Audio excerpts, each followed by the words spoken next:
and welcome to today's Talking Reds in association with Take Your Time.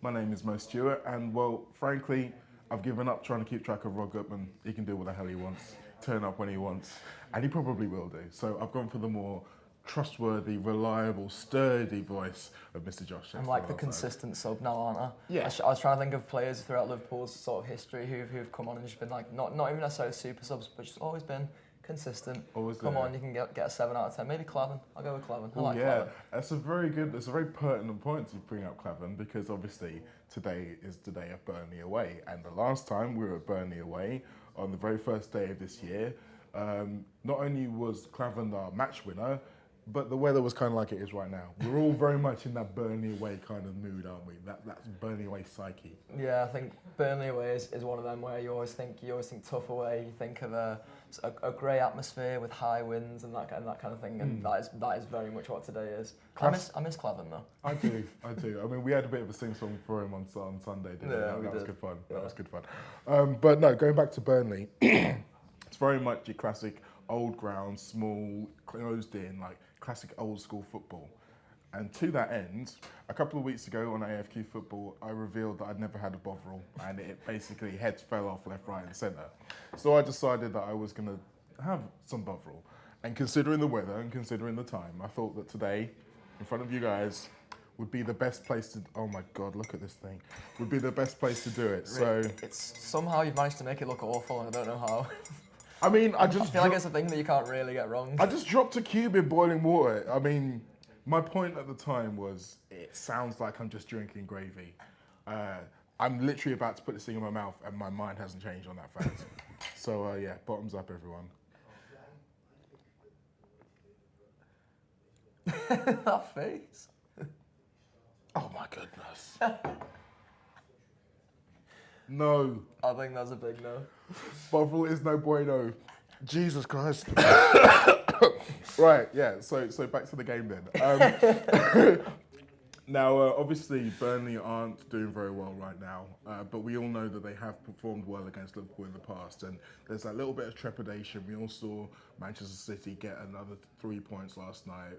We know we're in the long haul for this title race, and we can't really afford to drop points. So there's always that bit of trepidation with these kind of games. Absolutely, and Burnley are a team who sort of classically over the years against Liverpool have made it really tough for us, and even though they are struggling, we recorded the team talk yesterday, and you can imagine a scenario in which they sort of take it back to basics, back to what you associate Sean Dyche's team with, because I think they've been anything but that for most of this season. So I think we'll see the sort of the classic Burnley, and it'll be just as horrible a night as City had at Watford yesterday. I think that's exactly what we're going to see. I think all the noises that are coming out, specifically there's a Joe Hart interview that came out today, in which he's embracing the R word in as much as they are in a relegation fight, which, considering they started the season in Europe, is a bit mad. And it's probably taken a while for them to come to terms with in terms of their confidence and stuff like that. But for those of you Liverpool fans who are genuinely worried about the game, I found a few stats courtesy of the Echo's man Jeddies, and I'm going to just put your mind at rest here. So, first of all, Burnley season, as we mentioned, they were in Europe, started on the 26th of July, only 11 days after the World Cup final. That's wild. Admittedly, they didn't have anyone in the World Cup final. No. And tonight's game is the 22nd game of the campaign already, which I believe is 4 more than we've had, considering Champions League as well. Crazy. Yeah, exactly. They have also taken 4 points out of a possible 18 from their home games in the league this season. So, they're not really doing that great at home. And this is my favourite one. In the calendar year of 2018, they've only recorded top flight victories in the months of March, April, and September. Like, think about that for a second. Think about a whole year of watching your team play football. A whole year of watching your team play football. And for 9 out of 12 of those months, you're not going to win. You're just not winning. It's just not going to happen. You haven't seen a win. We haven't seen or anything of a win in that long. I think we're quite spoiled as Liverpool fans, aren't we? Like, I think we could go a sort of week or two without a few wins, especially if it's a sort of back-to-back week. I think back to Chelsea in the Carabao Cup. Then we draw with them the next game, and then lost to Napoli the game after that. Exactly. And yeah. everyone's heads are falling off. Then imagine being Burnley and not winning for like 2 or 3 months. 2 or 3 months. 2 or 3 months of going the game and not seeing a win. I mean, when you're in that kind of situation, and like I said before, confidence is so low. This is a real opportunity for Liverpool to kind of put them over the edge, so to speak, with an early goal, an early 1 or 2 goals, and they're just not going to want the fight. They're just not going to have it in them. As good as they're going to be pumped up by Sean Dyche before the game to give that, like we said, traditional Burnley performance, I'm assuming it's still going to be quite fragile. Yeah, as much as we're expecting a long evening, I imagine they're expecting exactly the same, if not even worse. I think we as Liverpool fans, and I don't know if it just applies to all football fans generally, but can sometimes hype up the opponent maybe a bit more than they deserve. Burnley probably feels like a classic one, but it is always a tough away, and Liverpool have to be on their game, and we know that. And like you say, yeah, a fast start would be the perfect way to sort of get things underway, and you imagine that takes the confidence right out of them. And Joe Hart was talking today, and he's had a couple of games where he probably feels a bit overexposed, and I've seen him lose his cool a little bit when he has been overexposed. I mean, obviously the Man City away game was a particular one in that one. He was hoping to be able to do well, and he played really well and still conceded 5 goals. Yeah. So you can see how it could start to, that frustration could start to kick in for them. Okay, thinking more about us now. There's been a lot of talk of, obviously, it's looking more and more like Sadio Mane isn't going to play. I've seen a few reports today of people talking about the idea of Keita, a like-for-like replacement, as in looking at him at a wide left kind of position. What do you think about that? I think I'd be hesitant to do something which is sort of not what we're used to, I guess, but I don't know if that's just me being resistant to change or not. And I think there's an argument to be saying that, I think Shaqiri could go into there and you could move Salah into the middle, Firmino out to the left. I don't know if that's a bit too much changing. There's the obvious one of Origi who could come in and he can play off the left as well. He's done that in his career at Lille. So I think that there's options for us there. If Keita's the one he goes for, then I suppose you have to trust the manager and back him. And I don't think you go against Keita either, because he's got pace, he's got flair, he can dribble, he can beat a man. So I wouldn't be completely averse to it. And you saw in pre-season as well, there was a couple of times where even just playing in his sort of central mid-berth, he was getting down to that left flank and sort of getting to the byline. So maybe I'm not totally against it. I've talked myself into it. He played there a little bit, I believe, in the very first game of the season. I think there was a substitution. I think when Mane came off against West Ham, and he did play up there. So it's obviously something that's in the mind of the manager. But I mean, normally I would be like, yeah, I'm all up for trying new exciting things. But today, I'm a little bit less excited about that prospect. It's been a bad start for trying new things. Oh God, I'll tell you.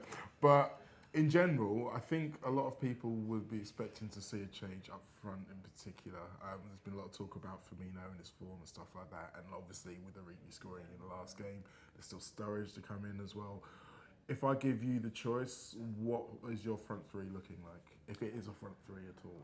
It's interesting, isn't it? Because I think if Mane wasn't injured for the game and we weren't talking about maybe playing the game in flip-flops as Klopp was yesterday, then I think you probably take Firmino out and leave Mane in and Salah, and then you just bring Origi in, and that sort of seems like the base change you can make. But maybe there has to be a bit more chopping and changing. I sort of like the idea of going back to 2016, taking a trip down memory lane and going with Sturridge and Origi up front. I'm not sure what you do with Salah in that system. I think because you'd probably have to go with a diamond then, and you probably have to play Shaqiri off them too. So maybe there's more of an argument to play Salah over one of them too. But yeah, I thought back to Southampton in the League Cup and looked to the weather tonight and thought, a nice win tonight where Liverpool wins 6-1 again. I wouldn't be completely averse to that. Oh, I would take that all day long. That's a really exciting prospect, actually. Yeah. Okay, someone else who's now available who wasn't for the last game is skipper Jordan Henderson. You bringing him straight back in? Yeah, I think so. Yeah, I think the manager's got a few sort of conundrums in midfield to solve over the next few games, and I think he picked the right midfield against Everton. I thought against Everton it was much stronger than it's maybe been in recent games, and I think he was in an issue where he could maybe pick himself into a corner in terms of who was available for which games, and with the games coming up, obviously we're playing 2 games a week for forever now pretty much, so I think he has to pick Henderson for this one, maybe bring Fabinho back in for Napoli potentially. I think that'll probably be the one that suits him most, so yeah, it'd be interesting to see what he does over the next few games, but Henderson back in tonight, I think. It's good to have choices though, isn't it? Oh, massively, yeah. Good headache to have. I mean, when you consider it to this stage, the last couple of seasons is when it started to get a little bit thin, we started to get injury upon injury. But now, I mean, with this run ahead of us, I feel like we're well equipped and we can, like you say, make some real horses for courses kind of decisions. Absolutely, and I was looking at City's team last night, and it's dead interesting because City, you feel like are a team who've got all the depth in the world, and yet they really struggled towards the back end of the Watford game last night, and I think that was a case of their injuries showing. So I think we're quite lucky in that respect that we've not really had a sort of injury crisis in the squad as such. I mean, they were missing Kevin De Bruyne and Aguero last night, and Sterling was on the bench, so we've not really had that sort of that struggle yet. Maybe it'll come. It feels typically Liverpool that would discuss it on this and be all positive about it, and then they'd be just around the corner. Maybe 3 people will go off injured tonight. God forbid. Oh, come on, man! Touching wood on that one. What you do? That hurt me worse than the ball. Seriously. I'm not sure about that. No. We'll strike that last remark from the record. There will be no mass injuries. Fuad's shaking his head behind the camera. Damn right, son. Listen, we're going to end this section with some positivity. We believe we're going to be able to go there and we're going to be able to handle everything that Burnley throw at us. And for the fans, for those of you going up there, yeah, it's probably a bit shitty weather-wise, but all those good memories of the Clavan goal last time out will hopefully keep you warm, and then some 3 points will keep you warm on the way home. So I think we're going to be doing okay tonight. I think so, yeah.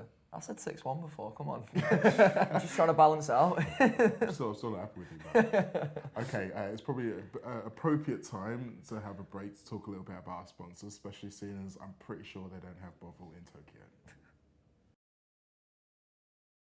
Tokyo Time is sponsoring Talking Reds for Wednesdays for the foreseeable future, which were made up about. They're a Liverpool company. They're trying to do things differently. They're trying to do things better, a bit like the Anfield wrap. And so they've set up only recently, but already got a lot of traction for kind of what they want to do. They helped us out in America. They gave us hats to wear over there, and very much needed they were in that bacon sun next to the pitch watching the Liverpool boys train. So yeah, since then they've come in, they've asked us about doing something a little bit more formal. So that's what we're going to do. So they're going to be sponsoring Wednesdays on the Talking Reds for the foreseeable future. If you're into your baseball caps, you're into your street style, or you know anyone else who is, or you're looking for presents to buy for people, do check out their website. It's tokyotime.co.uk, or follow them on Instagram. They've got loads of styles, something for everyone, and the fit is really, really good. So yeah, cheers to the boys for supporting us. They're supporting us, so do try and support them, tokyotime.co.uk. Now, something that left an even worse taste in my mouth than that did was the Liverpool career of Mr. El Hadj Diouf. And unfortunately, he's obviously got something to sell, what have you, but he's been running his mouth once again. In an interview in France he suggested that he regrets ever signing for Liverpool and he wished he signed for Man United instead. Now, I don't normally try to speak on behalf of more than just myself on anything, but I can safely say on behalf of most of Liverpool fans out there, same! We really wish he didn't sign for us either. I mean, like, really? What was he expecting to gain out of this now? And also the fact that he said he'd rather have signed for United. Like, when you say you don't want to speak on behalf of everyone, I think you speak on behalf of everyone. When I think you can safely say that if you sort of had that sliding door saying we would go back in time and maybe change one player's transfer, maybe just circumvent El Hadj Diouf down the M62. Well, who did they have at that time? Well, they had Van Nistelrooy, didn't they? Yeah. Yes, sell Van Nistelrooy, buy El Hadj Diouf. We buy Anelka, and oh my goodness, the whole lives are different. I always forget the Anelka thing. That's really sad, isn't it? Oh, El Hadj Diouf, what a terrible, terrible bloke. What a horrible, absolute. No, I'm not even going to say what I was going to say.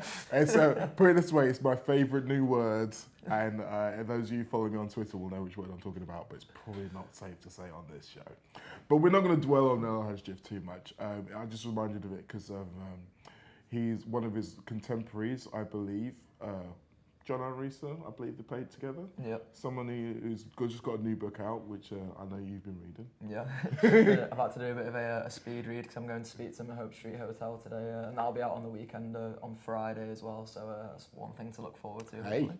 Speaking of things to look forward to, as you know, we're always putting out quality content here at the Anfield Wrap, and on match days there will be the 2 shows you always look forward to. There's the Pink audio, and then there's the post-match pint, which I can promise you I will be nowhere near.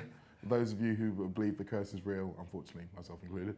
I'm on it, so hopefully there's no curse on me. Yeah. Don't blame me if it all goes wrong. We're also recording an AFQ football today. Paul Senior's in the chair doing that, and pretty much as we speak almost, if he's finished his coffee, of course. And speaking of specials, you've got another celebrity hookup to talk us about, haven't you? Just doing interview bits, aren't I, really? So, I mean, I think it was being mentioned before by Paul Senior, it could be the Josh Sexton rap this week, so don't think we should be totally against that as an idea, to be honest. Well, let's see how this week plays out first. I mean, you've had a good start with the derby win and everything, but like we'll hold off until we start, anointing you king. Yeah, but the special that's out today is with Callum Smith. We went down to a Reds Bet event at Hotel Tia last week and spoke to him, and he was a really good value as well. So look out for that.